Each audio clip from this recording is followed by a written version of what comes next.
আসসালামু আলাইকুম। যে সকল ভাই বন্ধুরা দেশ ও প্রবাস থেকে আমার ভিডিওটি দেখছেন সকলকে জানাই আন্তরিক শুভেচ্ছা অভিনন্দন। আশা করি সকলেই ভালো আছেন। আজকের ভিডিওটা তাদের জন্য যারা দুবাই নিয়ে ইন্টারেস্টেড, অনেকদিন যাবত অপেক্ষায় আছেন দুবাই আসবেন, এবং যারা ইনসাইডে আছেন তাদের ভিসা ট্রান্সফার হচ্ছে না, ভিসা জটিলতায় আছেন। আজকের ভিডিওটা তাদের জন্য, যাদের জানার দরকার ভিসা আসলে বর্তমানে কোন পর্যায়ে আছে। চলুন মূল ভিডিও শুরু করি। ভিডিওটি দেখবেন বিশেষ করে যারা দুবাই ভিসার অপেক্ষায় আছেন এবং দুবাই আসার আশায় আছেন, দুবাইয়ের ভিতরে ভিসা লাগানোর জন্য অপেক্ষা করতেছেন, টাকা পয়সা লেনদেন করছেন বা করবেন, তারা পুরো ভিডিওটি দেখেন, তাদের জন্য অনেক লাভ হবে এবং অনেক ফলপ্রসূ হবে, যেটা আপনার জানার খুবই প্রয়োজন, হয়তো বা অনেকে জানতে পারেন না। আমরা বিভিন্ন জায়গা থেকে কথাগুলো তথ্যগুলো সংগ্রহ করে জানাই। তা যাই হোক, পুরো ভিডিওটা দেখেন, মোটামুটি অনেক উপকার হবে যারা বিশেষ করে ভিসার জটিলতায় আছে। পুরো ভিডিওটা দেখবেন, অনুরোধ থাকবে। অনেকদিন পর ভিডিওতে আসলাম, অনেকদিন যাবতীয় কোনো তথ্য দেওয়া হয় না, কারণ এবং যত তথ্যই দিই আসলে আমি যাতে এমন একটা কান্ট্রি যেখানে নিয়মকানুন যেতে সময় লাগে না, এখনই বলে একরকম আর একটু পরেই বলে আরেক রকম, তা কথা কাজে ঠিক থাকে না, এই কারণে ভিডিও বানাই না। তো যাই হোক, অনেকদিন পর আসলাম। যারা ইউটিউব থেকে দেখছেন তারা তো জানেনই নতুন না পুরাতন, আর যারা ফেসবুক থেকে দেখছেন তারা নতুন। আশা করি যাদের প্রয়োজন মনে করবেন চ্যানেলটি ভালো লাগবে, সহযোগিতা হাত বাড়াবেন, সাপোর্ট করবেন। দুবাই ভিসা আমাদের বাংলাদেশের জন্য অনেক জটিল থেকে জটিলতর, কঠিন থেকে কঠিনতম, এবং বর্তমানে টোটাল বন্ধ হয়ে গেছে। আসলে কেমন বন্ধ, আপনার এতদিন কিছু কিছু ভিসা হয়েছে, কিছুদিন হয়েছে আরবির ঘরের ভিসা, কিছুদিন হয়েছে ফিজিন কোম্পানির ভিসা, কিছুদিন কিছু ভ্রমণ ভিসা, ট্যুরিস্ট ভিসা বলেন, যেটাই বলেন, ভিজিট ভিসাই বলেন, কিছুদিন খোলা ছিল, অল্প কিছু করে দিত। এরপর ভেতরে অর্থাৎ দুবাইতে যারা বর্তমান আছে ভিসার মেয়াদ নেই, এদের ট্রান্সফারের সুযোগ ছিল বা নতুন করে ভিসা লাগানোর মতো সুযোগ ছিল, রিনিউ করার সুযোগ ছিল। এখন টোটাল বাংলাদেশিদের জন্য টোটাল ভিসা বন্ধ। আর এই বন্ধের কারণগুলো আমরা নিজেরাই, আমাদের বাঙালিদের জন্য এই ভিসাগুলো বন্ধ হয়ে গেছে। কী কারণে বন্ধ হয়েছে আমি এই ভিডিওতে সুযোগ পেলে বলে দিতেছি, বা সমাধানের কোনো সিস্টেম আছে কিনা বা সমাধানের সম্ভাবনা আছে কিনা বলতেছি। যদি সময় না পাই পরবর্তী আরেকটা ভিডিও বানাবো, ইনশাল্লাহ পাশেই থাকবেন। আবার বর্তমানে ভিসাগুলো আপনার এমন পরিস্থিতি, এটা আপনার দুবাই আমিরাত সরকারের কারণ খুব কড়াকড়ি।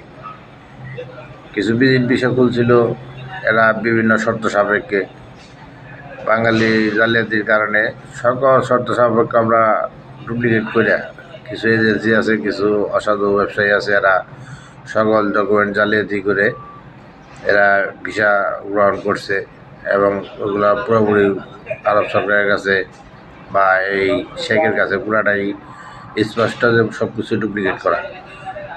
আর এখানকার কানুন উনি এতটাই সঠিকভাবে চলাচল করেন যে ডুপ্লিকেট কোনো কিছু পছন্দনীয় না, এবং তার শাস্তি স্বরূপেই।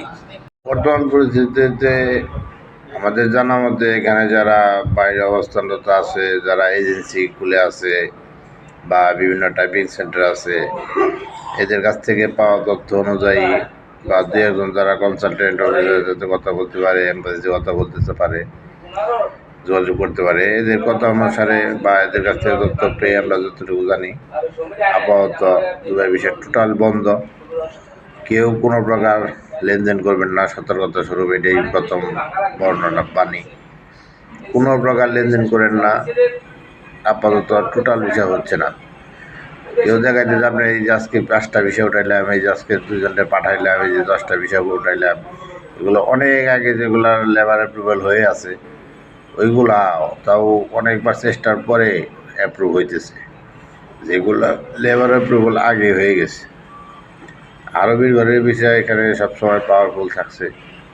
আরবিরা অর্থাৎ আরবিদের কাজের জন্য যে সমস্ত লোক নেওয়া হইতো, তাই এই দেশের আরবিরা যখন ইচ্ছা তখন যে ধরনের লোক নিতে পারতো, এদের জন্য ছাড় ছিল, এরা অনেক পাওয়ারফুল ছিল। কিন্তু বর্তমানে এমন পরিস্থিতি, আরবিরও ভিসা হচ্ছে না, আরবির ঘরের ভিসা পর্যন্ত হচ্ছে না। ফিজুন কোম্পানি, এগুলো হলো আধা সরকারি এখানকার সেমি গভর্নমেন্ট কোম্পানি, যেগুলা এই দেশের প্রধান যিনি ওনার আন্ডারেই চলে। এই সেমি গভর্নমেন্ট কোম্পানিগুলা যেগুলো আধা সরকারি এগুলোরও ভিসা টোটাল বন্ধ করে দিছে। এগুলা কিছু অসাধু ব্যবসায়ীর কারণে বিশেষ করে প্রথমত বন্ধ হয়েছে। এরপরে আপনি আরও বিস্তারিত কিছু ঘটনা ঘটছে যেগুলোর কারণে আরও কঠিন করেছে এবং টোটাল নিষিদ্ধ করে দিয়েছে, যেগুলো অনেক নিকৃষ্ট মানের কাজ হয়েছে। বাঙালিদের রেকর্ড অনেক খারাপ হয়ে গেছে। তা আপাতত কেউ কোনো লেনদেন করবেন না, যাচাই বাছাই করে ভালোভাবে জেনে শুনে প্রতারিত না হয়ে সঠিক তথ্য নিয়ে এরপর সবাই লেনদেন করবেন।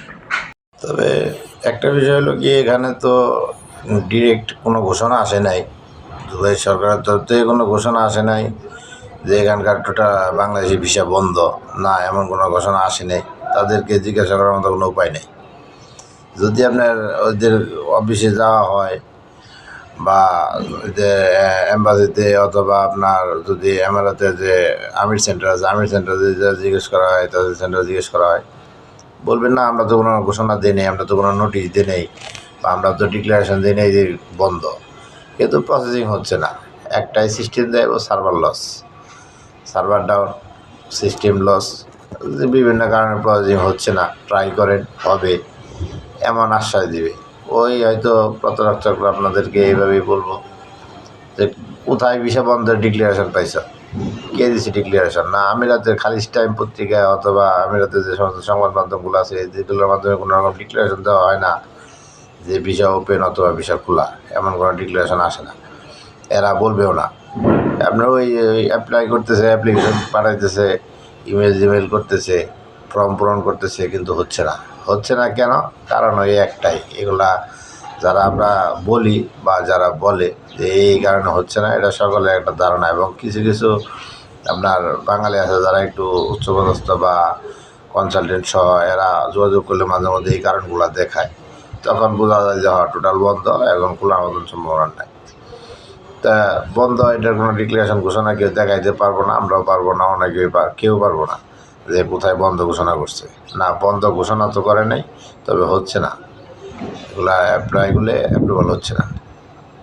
তো যা হোক, এক ভিডিওতে এত কথা বলা যায় না। আবার কী কারণে বন্ধ এবং খোলার সম্ভাবনা কতদিন সময় লাগতে পারে, এই বিষয় নিয়ে আরেকটা ভিডিও বানাবো পরবর্তীতে। যদি আমার ভিডিও কথাগুলো কারো ভালো লাগে, আমরা ভাই আমির সেন্টার বা তাহসিল সেন্টার থেকে সরাসরি খালিজ টাইম পত্রিকা থেকে আপনাদের সংবাদ জানাইতে পারি না, তথ্য দিতে পারি না। এগুলো আমাদের কিছু বাংলাদেশি এজেন্সি আছে যারা মোটামুটি পরিচিত, যাদের সাথে যোগাযোগ হয়, এবং কিছু টাইপিং সেন্টারের ভাই ব্রাদার আছে, এদের সাথে যোগাযোগ রাখি, ওনাদের কাছ থেকে যতটুকু তথ্য পাই অতটুকুই জানাই। হোক, পরবর্তী ভিডিও বানাবো যে কী কারণে আসলে ভিসা বন্ধ হলো বা হচ্ছে না, অ্যাপ্রুভাল হচ্ছে না, কী কারণে ভিসাগুলা, কোনো ভিসাই অ্যাপ্রুভাল কেন হচ্ছে না, কি কি দোষারোপ করতেছে, কি কি কারণ দেখাইতেছে, এবং এর সমাধান আছে কি না বা হবে কি না, এবং কবে নাগাদ অরিজিনালি ভিসা খুলতে পারে বা খোলার সম্ভাবনা আছে কি না, খুলবে কি খুলবে না, এই সম্বন্ধে একটা ভিডিও বানাবো। এরপরের ভিডিও যোগাযোগ করতেছি ভাইদের সাথে।